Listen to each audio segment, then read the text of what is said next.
6 janvier 2020, 8h45. Il faut se le rappeler de temps en temps. C'est la première fois depuis des années que j'ai fait des enregistrements. Oui. C'est la première fois que j'ai enregistré. Merhaba, günaydın. Günaydınlar.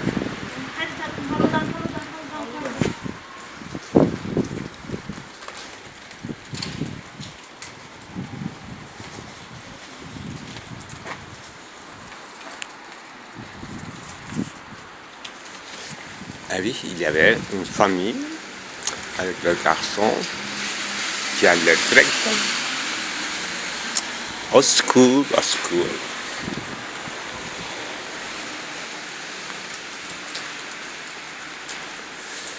La nature n'est pas endormie, mais c'est dur quand même à aller à l'école.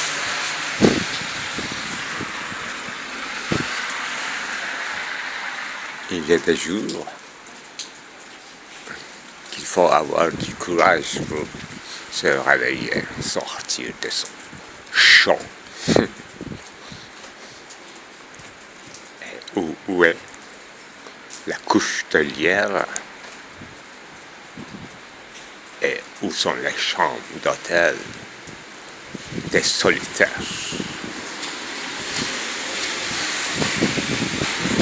des malades mourants.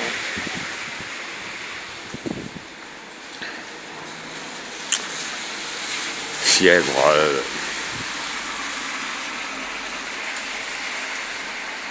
oui, on se rappelle tous. Et là, on a compris ce que veut dire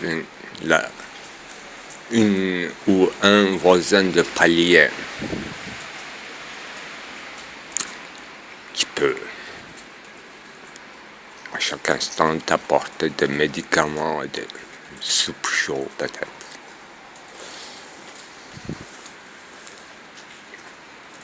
Là, les miens sont encore des souvenirs lointains, mais imaginez ceux qui n'ont pas vécu et n'ont pas surmonté ces choses-là, vivent pour la première fois.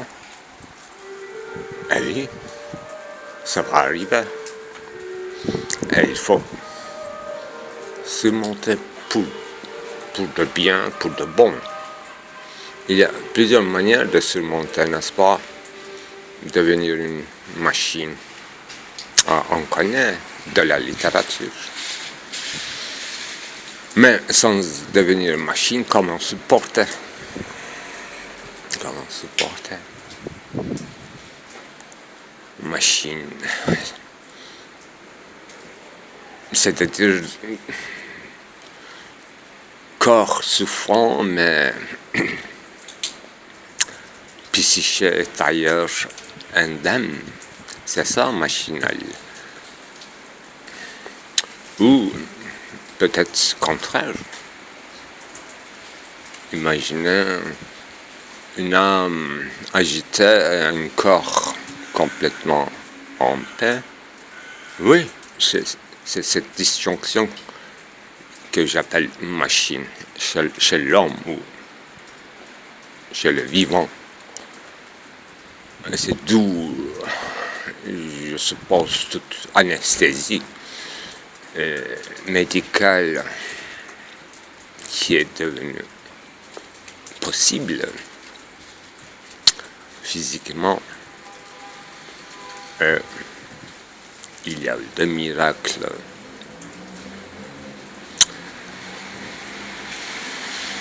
Mais avant de parler métaphoriquement des miracles médicaux de notre époque, il faut aussi penser les miracles à l'italien, à l'espagnol, ce que je veux dire des petites saintes, des saintes, des petits villages, oui, des catholiques. J'en connais pas beaucoup, c'est pas de notre culture, mais il faut de la littérature pour ça aussi. Non pas pour le canoniser. On peut canoniser en littérature, pourquoi pas. Mais quelle Europe, mon Dieu. Quelle profondeur d'Afrique en Europe. Et quelle insistance de ne pas comprendre, surtout de la part des Espagnols, des Portugais, n'est-ce pas? Insistance de ne pas comprendre, non pas l'Afrique seulement, mais l'Amérique d'esclavage aussi. Drôle de guerre, drôle de sortie de soir, latin. Bon.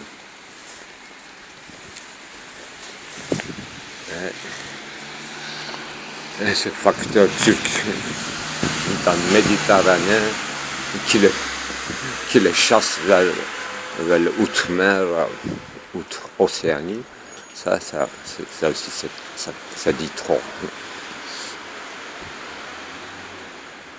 Ben, il faut maîtriser tous ces guerres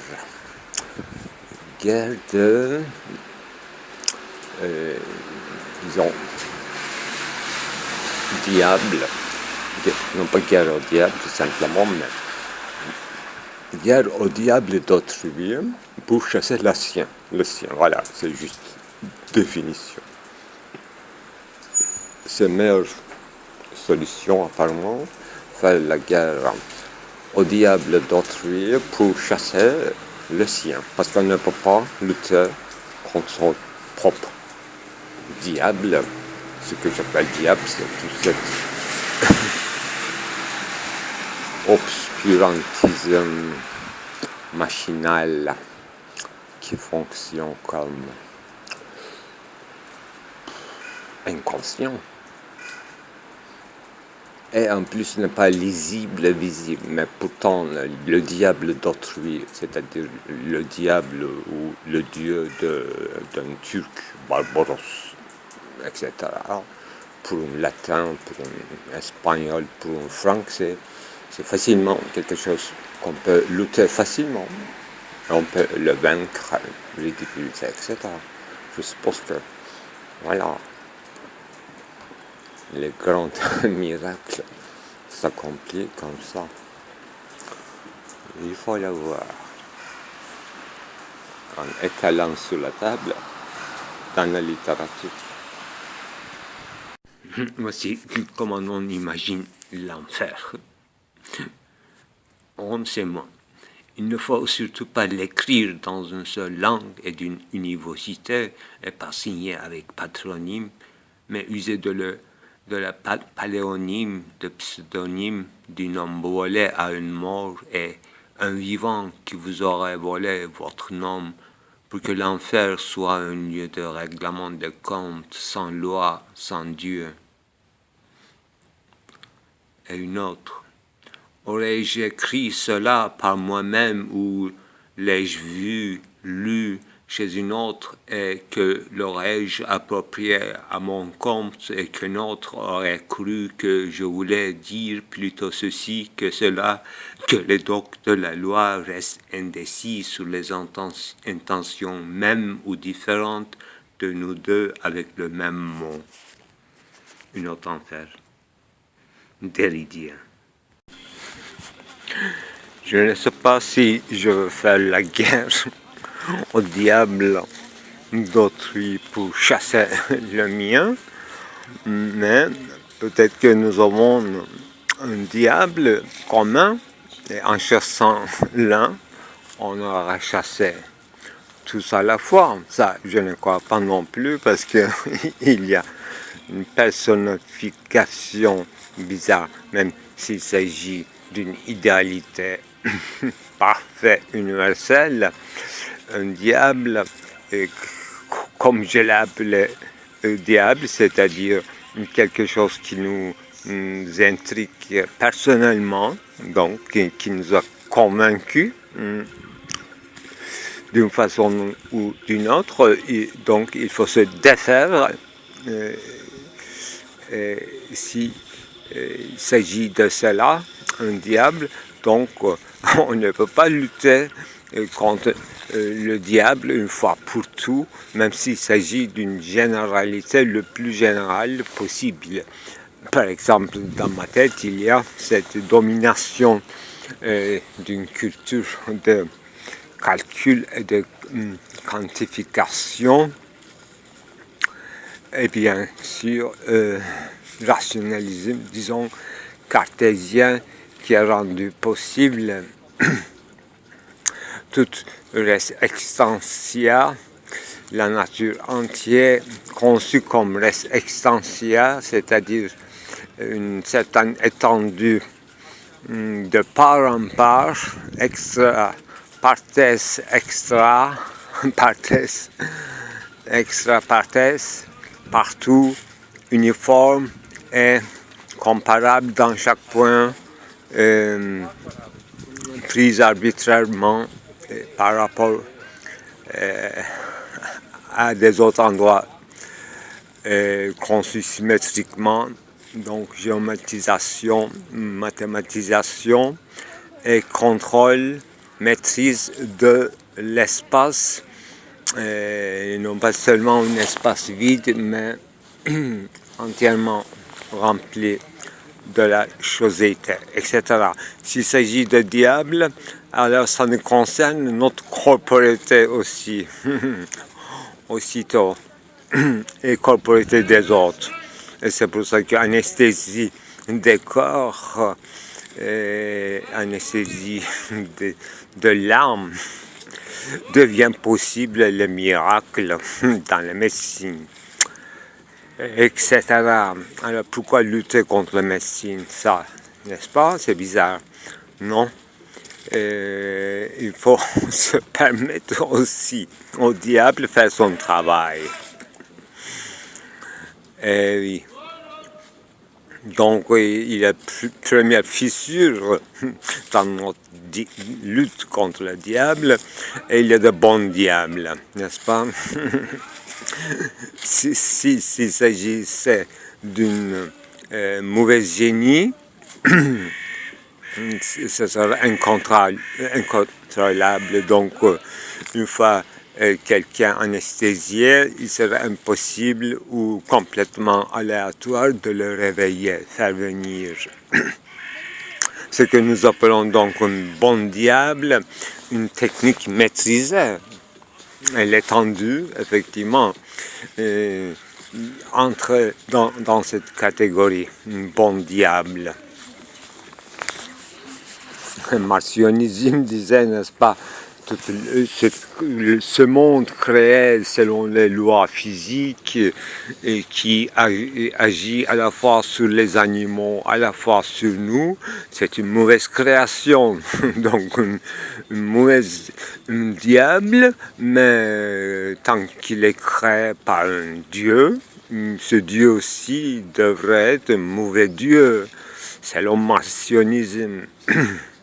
Donc, première création, c'était mauvaise, selon le martionnisme encore. C'est très intelligent, ce monsieur de Sinope. Et il lui fallait une deuxième création, ou une déconstruction christique. Ce n'est même pas une deuxième création, mais sont venus, sa promesse nous faisait attendre comme quoi cette mauvaise création sera changée à une bonne création.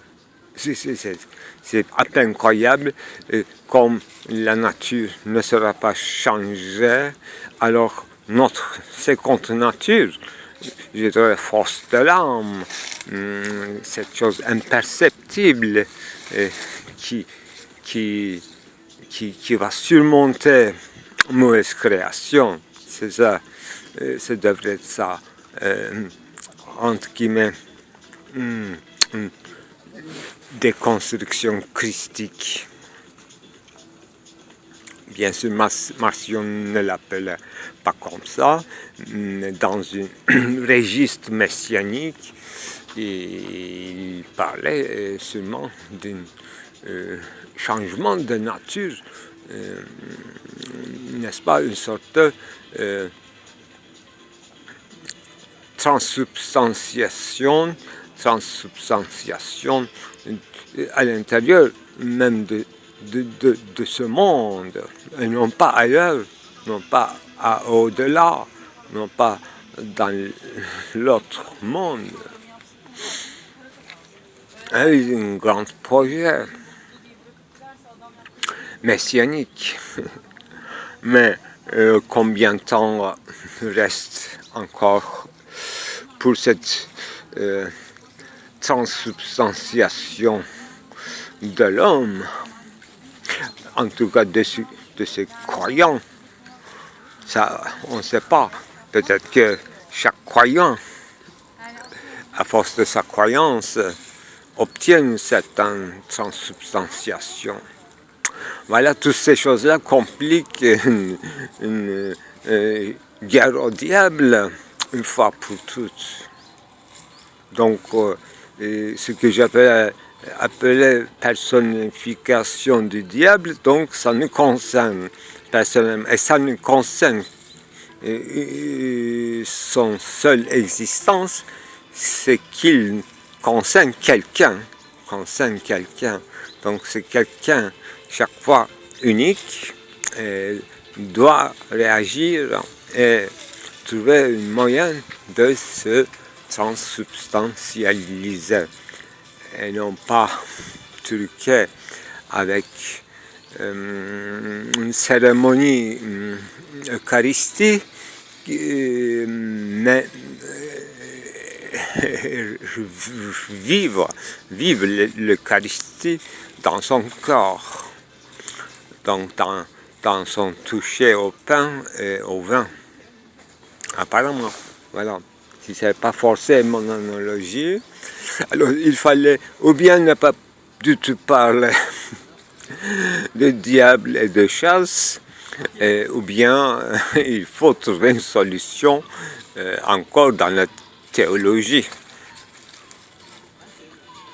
Et il y a des voies négatives, c'est-à-dire qu'il n'y a pas de programme offert pour transsubstantifier le monde. Le monde va rester en tant que tel. Et ça, c'est plutôt Paul, n'est-ce pas? Le monde peut-être laissé derrière nous, tout en étendu. Là, nous devons comment quitter le monde sans quitter le monde, sans même se retirer de ce monde. Déjà se retirer derrière les portes du monastre, c'est encore entouré des signes de création. Et d'abord, y compris les signes dans son corps même. Il n'y a pas de signe qui soit mauvais en soi, parce que le signe, par définition, renvoie quelque chose d'autre que soi-même. Mais qu'est-ce que c'est cette chose autre?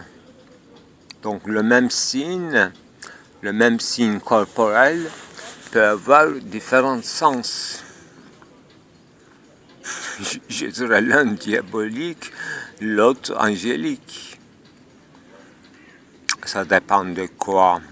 Et ça dépend de cette mince différence. Mince.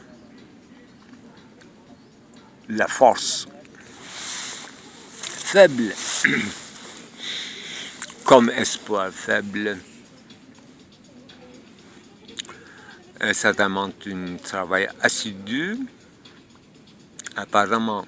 Et ça demande tellement de travail qu'on réserve des endroits et des emplois du temps et des personnes et des vies à part entière. Et oui, dans ma tête, pour l'instant, il y a cette vie monastérielle, retrait. Et oui, le retrait des dieux et retrait de l'homme comme réponse. Et oui, pourtant, dans l'époque sensible de l'art grec, personne ne se retirait de ce monde. Tout était dans l'espace public. Les signes étaient la plupart du temps bonnes et lisibles l'un à l'autre. Les signes n'étaient pas hermétiques. Et la beauté est un grand signe de la bonté. Et ça ne se cachait pas. Et la bonté non plus. Ça se donnait, ça se partageait. Il devrait y avoir une déception, sinon pourquoi cette religion sensible ou artistique des Grecs serait écroulée, tombée en ruine, vaincue par un ennemi. Quel genre d'ennemi serait capable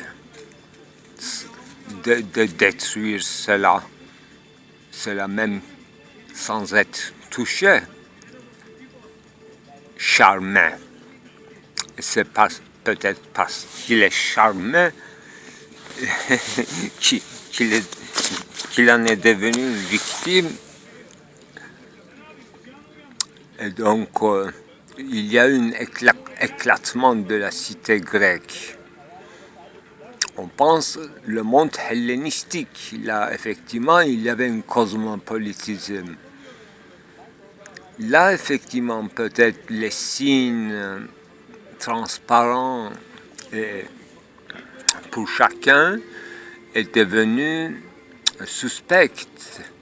Tout le monde n'était pas dans le même niveau grec, donc certains arrivants continuaient dans leur culte, occulte. Ils accumulaient peut-être des signes, ils économisaient et ils n'en donnaient pas au partage suffisamment et ils en cachaient pour eux, pour leurs siens. Et c'est la fin du communisme de la cité grecque, si je puis m'exprimer ainsi. Bien sûr que dans ce communisme, il y avait des esclaves et des libres citoyens, donc déjà une négativité en travail qui a détruit cette cité.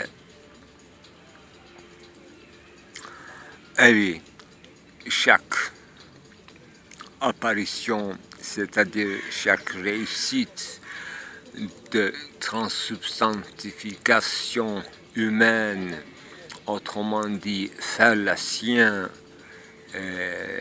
sa propre culture,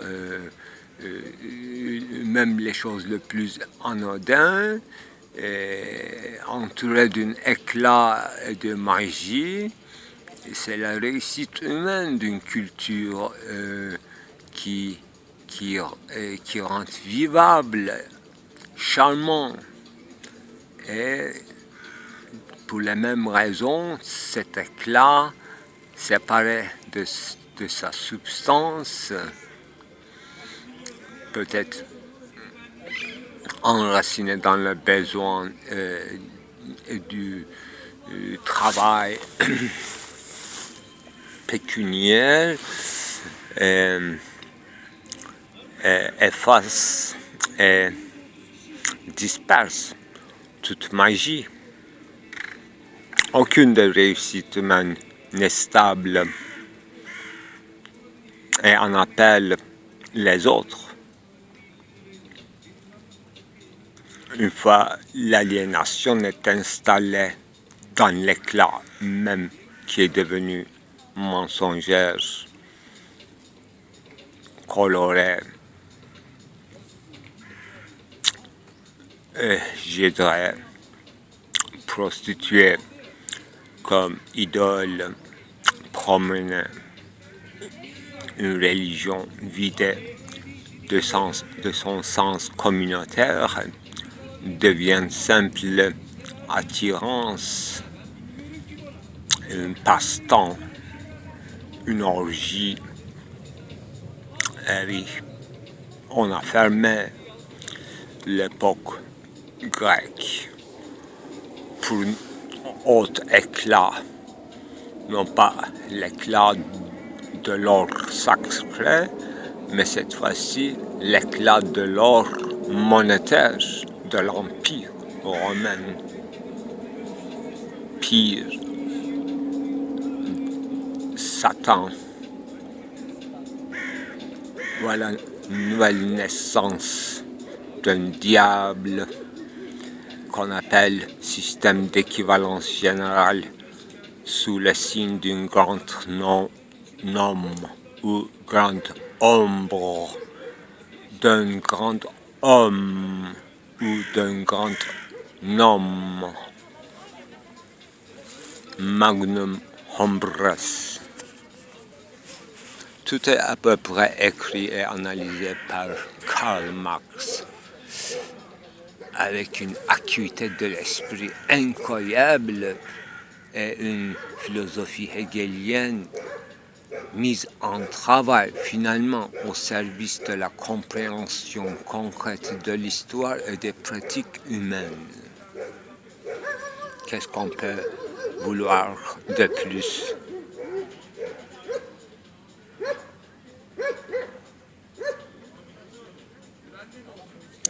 Il a à la fois diagnostic, description du processus et